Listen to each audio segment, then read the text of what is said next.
ఎమ్మెల్యేలు ఎమ్మెల్సీలతో ప్రజాభవన్లో సీఎం రేవంత్ సమావేశమయ్యారు.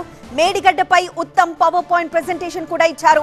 గత ప్రభుత్వ వైఫల్యాలు, కాంగ్రెస్ నిర్ణయాలను ఎమ్మెల్యేలు ఎమ్మెల్సీలకు వివరించారు మంత్రి ఉత్తమ్. రేపు అసెంబ్లీలో వ్యవహరించాల్సిన వ్యూహంపై చర్చ జరిగినట్లు తెలుస్తోంది.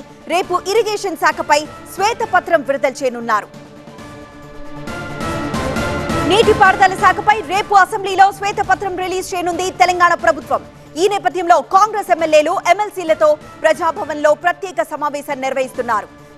సభలో రేపు చర్చ సందర్భంగా అనుసరించాల్సిన వ్యూహంపై ఎమ్మెల్యేలకు సీఎంతో పాటు మంత్రులు ఉత్తమ్ కుమార్ రెడ్డి, భట్టి విక్రమార్క దిశానిర్దేశం చేస్తున్నారు. మేడిగడ్డపై విజిలెన్స్ విచారణ, కృష్ణా బోర్డు పరిధిలోకి ప్రాజెక్టుల అంశంపై ప్రభుత్వం, ప్రతిపక్షం మధ్య ఇప్పటికే మాటల యుద్ధం నడుస్తోంది. ఈ క్రమంలో నీటిపారుదల శాఖపై అసెంబ్లీలో చర్చ జరుగుతూ ఉండడంతో ఎమ్మెల్యేలకు పూర్తి అవగాహన కల్పించాలని నిర్ణయించారు. మరోవైపు ఈ నెల 13న కాళేశ్వరం ప్రాజెక్టులోని మేడిగడ్డ బ్యారేజ్ను రేవంత్ ఎమ్మెల్యేలు సందర్శించనున్నారు. దీనిపై కూడా సమావేశంలో చర్చ జరుగుతున్నట్లు తెలుస్తోంది.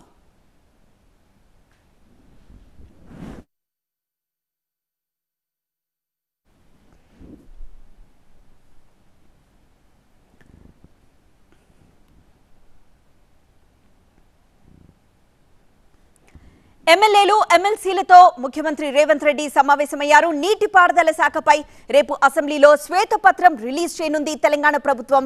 సో ఈ నేపథ్యంలో కాంగ్రెస్ ఎమ్మెల్యేలు ఎమ్మెల్సీలతో ప్రజాభవన్లో ప్రత్యేక సమావేశం నిర్వహిస్తున్నారు సీఎం రేవంత్ రెడ్డి. సభలో రేపు చర్చ సందర్భంగా అనుసరించాల్సిన వ్యూహంపై ఎమ్మెల్యేలకు సీఎంతో పాటు మంత్రులు ఉత్తమ్ కుమార్ రెడ్డి, భట్టి విక్రమార్క దిశానిర్దేశం చేస్తున్నారు. మేడిగడ్డపై విజిలెన్స్ విచారణ, కృష్ణా బోర్డు పరిధిలోకి ప్రాజెక్టుల అంశంపై ప్రభుత్వం, ప్రతిపక్షం మధ్య ఇప్పటికే మాటల యుద్ధం నడుస్తున్న విషయం మనకి తెలిసిందే. సో ఈ క్రమంలో నీటిపారుదల శాఖపై అసెంబ్లీలో చర్చ జరుగుతూ ఉండడంతో ఎమ్మెల్యేలకు పూర్తి అవగాహన కల్పించాలని నిర్ణయించారు Revanth Reddy. So power point presentation కూడా ఇచ్చిన దృశ్యాన్ని ఇప్పటివరకు మనం చూసాం. మరోవైపు ఈ నెల 13న కాళేశ్వరం ప్రాజెక్టులోని మేడిగడ్డ బ్యారేజ్ను రేవంత్ ఎమ్మెల్యేలు సందర్శించనున్నారు. సో దీనిపై కూడా సమావేశంలో చర్చ జరుగుతున్నట్లు తెలుస్తోంది.